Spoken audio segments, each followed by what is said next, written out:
Hello students, today we will discuss a new topic which is from Unit 2. Topic is methods of teaching pronunciation. Means pronunciation of second language, how you can pronounce things in English language. What are the methods, what is pronunciation, measures to improve pronunciation, and objectives of teaching pronunciation we will discuss in today's lecture. So let's first discuss what is pronunciation. Pronunciation क्या है? Pronunciation means the way of producing the sounds of a language, or the style of speaking may be called pronunciation. In other words, the use of sound system in speaking is called pronunciation. Pronunciation यानी कि उच्चारण, अगर हम मातृभाषा यानी कि mother tongue में से जाने तो ये एक उच्चारण, जिस तरह से हम अपनी मातृभाषा में शब्दों का उच्चारण करते हैं, अपनी ध्वनियों को उच्चारित करते हैं, उसी तरह से इंग्लिश लैंग्वेज या सेकेंड लैंग्वेज में भी हम डिफरेंट साउंड्स को, अल्फ़ाबेट्स को प्रोनाउंस करते हैं और उसी सिस्टम को हम प्रोनाउंसिएशन कहते हैं. Let's have definition here. Definition given by Professor A.C. Ward. According to him, the best modern language teachers now realize that pronunciation, like every other branch of language work, has to be taught and taught scientifically. So as आपके first year में भी आपको different organs of speech होंगे, आपने पढ़े हैं English में, उसी तरह से जो प्रोफेसर A.C. वॉर्ड कहते हैं कि जिस तरह से आप इंग्लिश या किसी भी सेकेंड लैंग्वेज में आप ग्रामर पढ़ते हो, फोनेटिक्स पढ़ते हो, उसी तरह से इंग्लिश में भी आप प्रॉपर प्रोज, पोइट्री या ग्रामर के अलावा आप एक इम्पॉर्टेंट इसेंशियल पॉइंट पढ़ते हो सेकेंड लैंग्वेज का, दैट इज़ लैंग्वेज वर्क और प्रोनाउंसिएशन. किस तरह से आप कॉन्सोनेंट वाउल साउंड को अटर करते हो, कैसे ये आपस में मिलकर न्यू साउंड क्रिएट करते हैं, कौन से शॉर्ट वर्वल है, लॉन्ग वर्वल कौन से हैं. अगर हम ग्रामर की बात करें तो 5 हमारे बेसिक वाउल साउंड्स हैं, A-E-I-O-U. बट अगर हम स्पीच साउंड की बात करें तो वो 21 है या 24 है. सो इस तरह से अगर हम साइंटिफिकली किसी लैंग्वेज की प्रोनाउंसिएशन को पढ़ें तो एक बहुत बड़ा एरिया रहता है सेकेंड लैंग्वेज की प्रोनाउंसिएशन को डील करने का. टेक्निकली अगर हम बात करें एक साइंटिफिकली स्टडी ऑफ प्रोनाउंसिएशन की, तो आपने स्पीच ऑर्गन के बारे में पढ़ा होगा. माउथ, एल्वेलियर, गले से साउंड, मतलब जितने भी आपके स्पीच ऑर्गन्स हैं उनके बारे में आप साइंटिफिकली स्टडी करते हैं. कौन सी साउंड कहाँ से प्रोड्यूस होती है, कौन सा part of the body work करता है, साइंटिफिकली आप इसको पढ़ते हो. आज के जो मॉडर्न टीचर्स हैं ये स्टूडेंट्स को पढ़ाते हैं. So pronunciation is very important or essential part of language teaching. Okay, now let's discuss the objectives of teaching pronunciation. जब आप बच्चों को pronunciation सिखाते हो इंग्लिश लैंग्वेज की, उसके पीछे क्या उद्देश्य रहता है?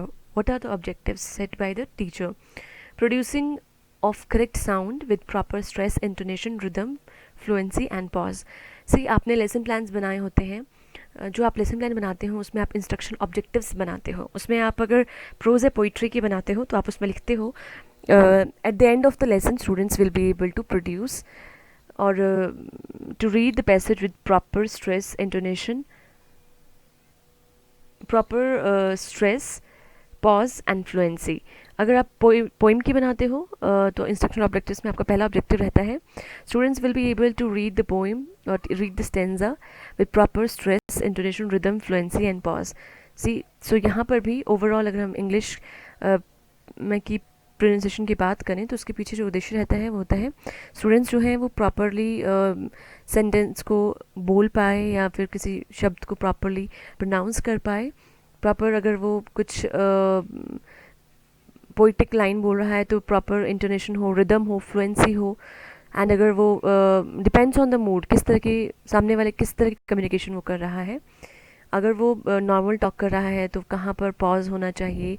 It should be this is the objective of teaching pronunciation. And next is cultivation of Audible and intelligible pronunciation. So here इसका उद्देश्य रहता है इंग्लिश प्रोनाउंसिएशन का कि जो बच्चे हैं उनको इस तरह से वो शब्दों का उच्चारण करें कि वो क्लियर हो और ऑडिबल हो, इंटेलिजिबल हो, यूजलेस वर्ड नहीं होने चाहिए, वेरी स्मार्टली वर्ड को वो यूज़ करें. Developing good speech manners with impressive postures and gestures. बच्चे जो वर्ड को प्रोनाउंस करें या लैंग्वेज को जब कम्युनिकेट करें, किसी भी लैंग्वेज में कम्युनिकेट करें, तो वो उनका जो स्पीच मैनर है, मैनर हम बोलते हैं कि manners, you don't have manners. जब कोई अच्छी तरीके से बात नहीं करता तो हम मैनर्स को, एटिकेट एंड मैनर्स की बात करते हैं. So language it is also work of pronunciation. किस तरह से आप बच्चों को प्रोनाउंस करना सिखाओगे, बहुत ज़ोर से बोलना सिखाओगे या फिर politely, how, and posture and gestures भी बहुत इंपॉर्टेंट रहते हैं. Cultivation of the habit of speaking long sentences and speaking for a long time correctly. साथ साथ आपका ऑब्जेक्टिव ये भी होगा, you have the objective to make students to speak for a long time. काफ़ी देर तक बच्चे सेंटेंस को फ्रेम कर पाएँ, अटर कर पाएँ, प्रोनाउंस कर पाएँ, सही तरीके से उसको बोल पाएँ. So these all are the objectives of teaching pronunciation. Now let's talk about the methods of teaching English pronunciation. क्या क्या methods रहते हैं? There are 3 methods. Number 1, imitation method. Number 2, phonetic method. Number 3, subsidiary method. So let's have first imitation method. Here you can see it has further types how you can imitate, how you can make your students imitate the pronunciation. कैसे आप बच्चों को imitate करना सिखाओगे. Teacher को follow करते हैं बच्चे, तो उसके रिपीटेशन आप बच्चों से करवा सकते हैं. रिपीटेशन इन द सेंस, जैसे आप इनिशियल स्टेजेस पे देखते हैं, प्राइमरी सेक्शन पे देखते हैं, पहले बच्चों को अल्फ़ाबेट्स की नॉलेज दी जाती है, कैसे अल्फ़ाबेट्स लिखे जाते हैं, फिर उनको उच्चारण करना, how to utter single alphabet, अ ब स, like this, A B C. So it is repetition. बच्चे जो हैं वो टीचर के पीछे रिपीट करते हैं. Next is imitation. They imitate the teacher. First they listen, then they imitate. Next is feedback. They get feedback. Teacher जब बच्चों को सुनती है, उनको करेक्ट करती है, एंड शी और he gives the feedback. Next is drill. फिर दोबारा इस पर प्रैक्टिस की जाती है ताकि बच्चे एट लास्ट इमिटेशन को कर पाएँ. जैसे टीचर कुछ सेंटेंस फ्रेम कर रही है, वर्ड कुछ बोल रही है, उसको एज इट इज़ इमिटेट कर पाएँ. Next method is here phonetic method. Phonetic you did in first year. आपने first year में बहुत अच्छे से पढ़ा है इसको. Phonetic is a study of sound of any language. जब हम sounds की study करते हैं, that is phonetic method. So phonetic में आपने देखा होगा, phoneme is the smallest unit of sound. एक single word की अल्ट्रेशन को हम phoneme बोलते हैं. एंड यहाँ पर आपके उस फोनेटिक्स में कॉन्सोनेंट साउंड्स होती हैं, वाउल साउंड्स होती हैं. सो आप बच्चों को कॉन्सोनेंट साउंड्स बताओगे कौन से होते हैं इंग्लिश लैंग्वेज में, डिफरेंट स्पीच बताओगे, active speech, passive speech, direct indirect speech. And next is organs, rules of producing sounds. कौन कौन से हमारे स्पीच ऑर्गन्स हैं, place of articulation, manner of articulation, किस तरह से हम साउंड को अटर करते हैं. रॉ साउंड, ह साउंड साइलेंट है इंग्लिश लैंग्वेज में, और डिप्थोंग्स, मोर्फीम्स, आप सब कुछ बताओगे बच्चों को. Next is subsidiary method of teaching pronunciation. Second method जो है आपका, उसमें आप बच्चों की क्लैरिफिकेशन करवाओगे. प्लेस, ये बहुत इंपॉर्टेंट मेथड है क्योंकि इसमें बच्चे जो साउंड्स को जो अटर करना है, किस तरह से अटर करना है, कौन से वॉइस्ड हैं, वाउल्स हैं, एंड कौन से वॉइसलेस वाउल्स हैं, ये भी आप बताओगे. बच्चे टेक्निकली, साइंटिफिकली जितने भी अल्फ़ाबेट्स हैं या फिर स्पीच लैंग्वेज की जो स्पीच साउंड्स हैं, उनको इसमें स्टडी करते हैं. Next is subsidiary method of teaching pronunciation. See subsidiary method where you teach students in a substitute manner. Here you have loud reading. आप बच्चों से लाउड रीडिंग करने को बोलोगे. अब आप लेसन प्लान बनाते हो, वहाँ पे लिखते हो model reading 1, model reading 2, and after that you allow students, आप उसके बाद बच्चों को बोलते हो students will be read loudly और they will read it silently. इस तरह से लाउड रीडिंग वेरी इंपॉर्टेंट है। यहाँ पर लाउड रीडिंग करवाएगी टीचर। फ्लैश कार्ड, इसके लिए फ्लैश कार्ड या फिर डिफरेंट टीचिंग एड्स का यूज़ किया जा सकता है। लैंग्वेज लेबॉर्ट्री का भी यूज़ किया जा सकता है। फोनेटिक तीनों ही मेथड में टीचर लैंग्वेज लेबॉर्ट्री जो कि लेटेस्ट टेक्नोलॉजी है, लेटेस्ट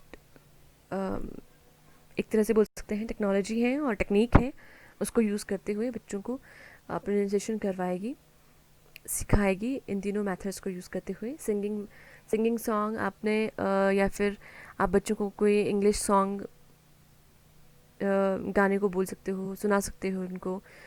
कोई फंक्शन है आपके स्कूल में या फिर कोई और कंपटीशन है, पैट्रियोटिक सॉन्ग या किसी और ओकेजन को लेकर आप सॉन्ग को कंडक्ट करवा सकते हो, या पोइट्री रिसाइटेशन सिम्पोजियम करवा सकते हैं, ड्रामेटाइजेशन करवा सकते हैं, कैरेक्टर सब्स्टिट्यूट करवा सकते हैं, बच्चों को कैरेक्टर्स डेमोन्स्ट्रेट करवा सकते हैं। और वो जो डायलॉग्स हैं वो इंग्लिश लैंग्वेज के होंगे of course. Debate and discussion, again dialogues, language games, jumble words आप करवा सकते हैं, गेम्स खिला सकते हैं। Find out the 10 words of given single word, इस तरह से भी आप करवा सकते हैं। Next is analysing of sounds और वर्ड्स एंड सेंटेंसेस। एनालाइज करना आप करवा सकते हैं बच्चों से कि ये सिंपल सेंटेंस है, नेगेटिव सेंटेंस है, which branch of sentence it is, where you will use it. इस तरह से प्रोनाउंसिएशन कि डिफरेंट किस तरह से जब आप जब आप हैप्पी मूड में होते हो तो आपका जो प्रोनाउंसिएशन है वो थोड़ा अलग होता है, एक वेरी पॉजिटिव होता है। जब आप थोड़ा मॉर्निंग उसमें करते हो तो एक सैड, जब आप होते हो तो कुछ सैड चीज़ों को आप डिस्कस कर रहे होते हो तो आपकी पिच है वो सैड होती है। सो इन सब चीज़ों को ध्यान में रखते हुए टीचर जो है बच्चों को इंग्लिश प्रोनाउंसिएशन सिखाती हैं। तो these all are the ways and 3 methods majorly to teach your students English pronunciation. After you teach students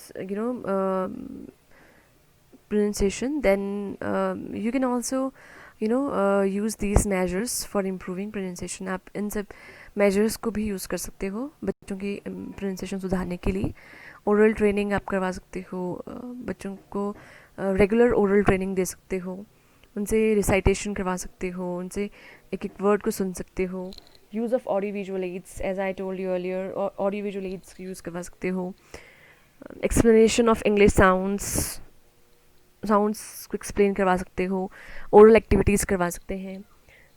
teaching of various aspects of pronunciation, analyse करवा सकते हो उनको, डिफ़िकल्ट वर्ड्स उनसे अटर करवा सकते हो, प्रोनाउंस करवा सकते हो। और जब आपको लगे कि बच्चे गलत बोल रहे हैं, जिस तरह से आप लेसन प्लान में करवाते हो उस तरह से आप प्रॉम्प्ट कर सकते हो, करेक्शन करवा सकते हो उनकी।